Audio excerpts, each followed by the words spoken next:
Ajuri Ngelale is the Senior Special Assistant to President Muhammadu Buhari on Public Affairs. Now he joins us this morning to talk about the economical stimulus plan put together by the federal government, and of course we'll touch on the President's speech from last night. Hello Ajuri, good morning. Good morning to you, my brother. How are you doing this morning, in spite of the lockdown and all of that? Well, certainly we're doing our very best to keep safe and also make sure that we're doing our part to ensure that the responses across the board, whether it's public health or communications or the economic response, are very much intact. All right. Wonderful. Now, in the aftermath of COVID-19, we've seen that the economy has taken a big hit. Now, but you are a member of the economic stimulus plan. Can you let us know what that plan entails in its entirety in as short time as possible? Well, look, there's a multifarious set of responses.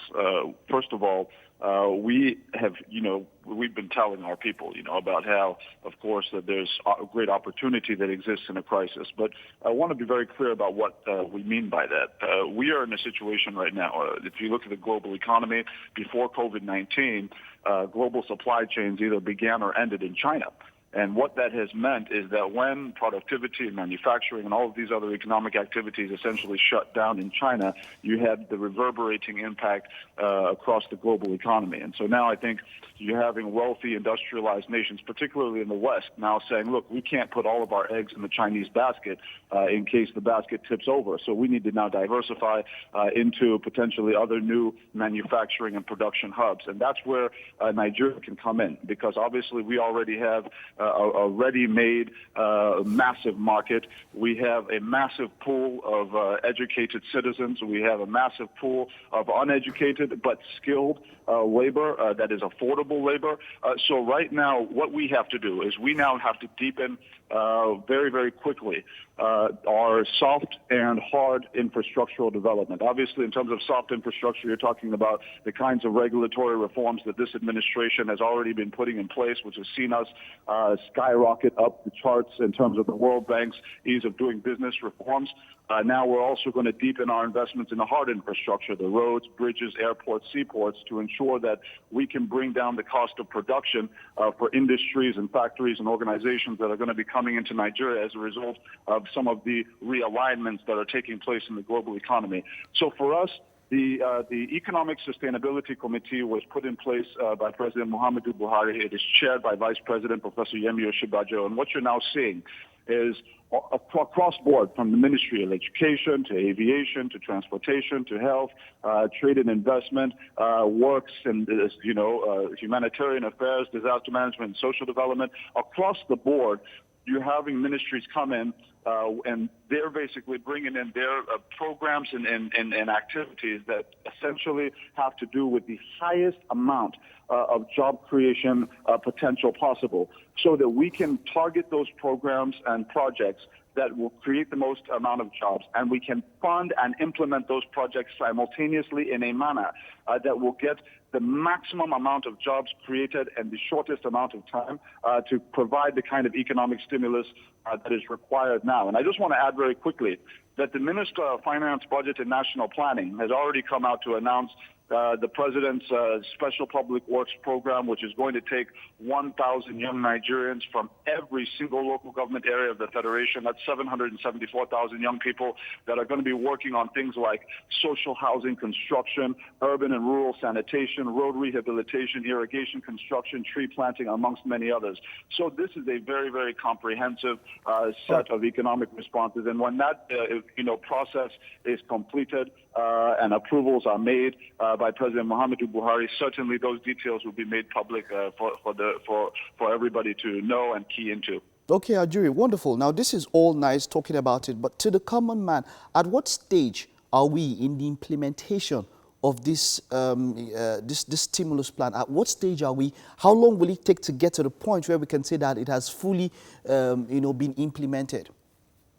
Well, I think it's multifarious, right? It's multifaceted. You have obviously the side of the executive and what we're working on in terms of the finances, right? Making sure that the financial side, we have a plan in place that we can immediately implement. But already on the monetary side, which should be noted, the CBN has already announced and has begun disbursements on a major set of interventions that will directly impact micro, small, and medium-scale and large-scale enterprises across the country, in addition to households, with the 50 billion naira credit facility for households, small, micro, and medium-scale enterprises, in addition to a 1.1 trillion naira facility that's going to be for very critical sectors that have been hit by COVID-19. That's, obviously agriculture, oil and gas, transportation, aviation, tourism, hospitality, and aviation, and the like. So all of that has already begun in terms of the disbursements.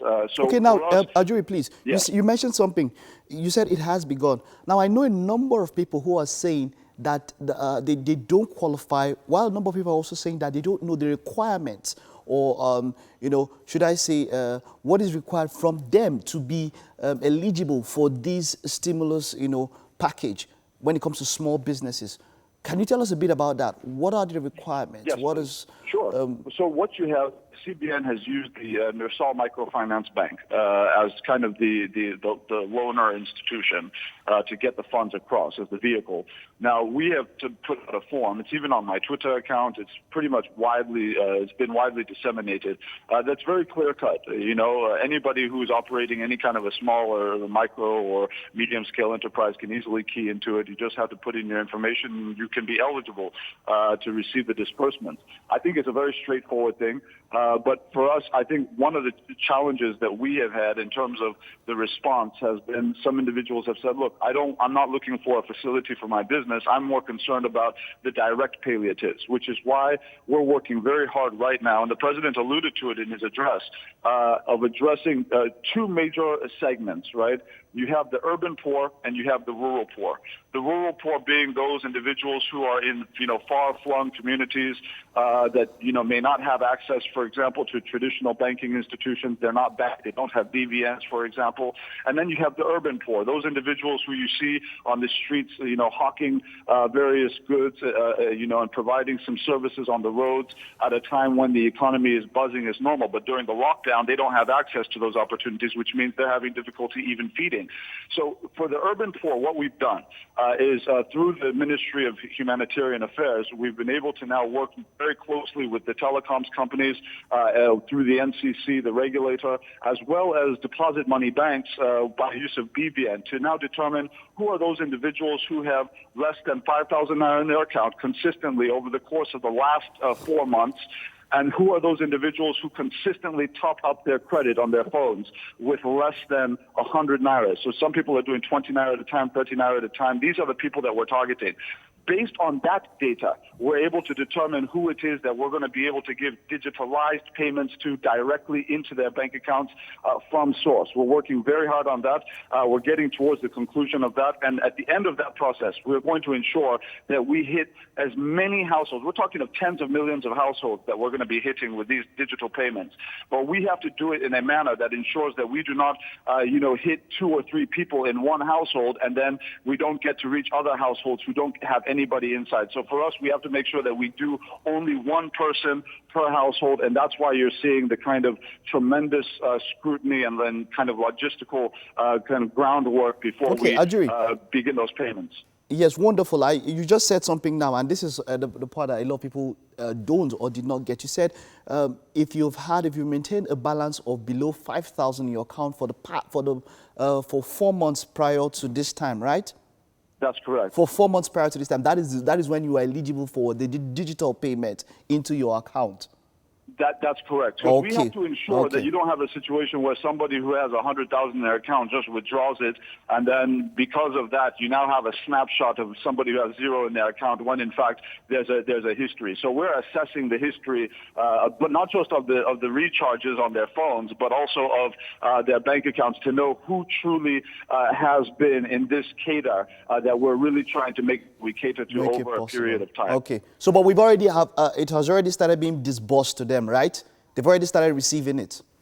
No, the digital payments right now we're in the kind of final stages, if you will, of making sure that we have a kind of all the work done, the logistics done, so that by the time we get the payments out, you don't have a situation where you're paying two people in the same household or you're paying people that shouldn't be paid and all of that. We're making sure that we get it right. All right. Thank you very much, Ajuri. It's quite reassuring. Let's hope that you get that sorted out as soon as possible and people start getting those palliatives and payments into the account. Thank you very much, Ajuri. Let me also just note very quickly before I go that what we're doing for the rural poor is completely separate. You know, the president directed the expansion of the National Social Register from 2.6 million households, which is about 11 million Nigerians, to about 3.6 million households, which is between 14 and 15 million Nigerians.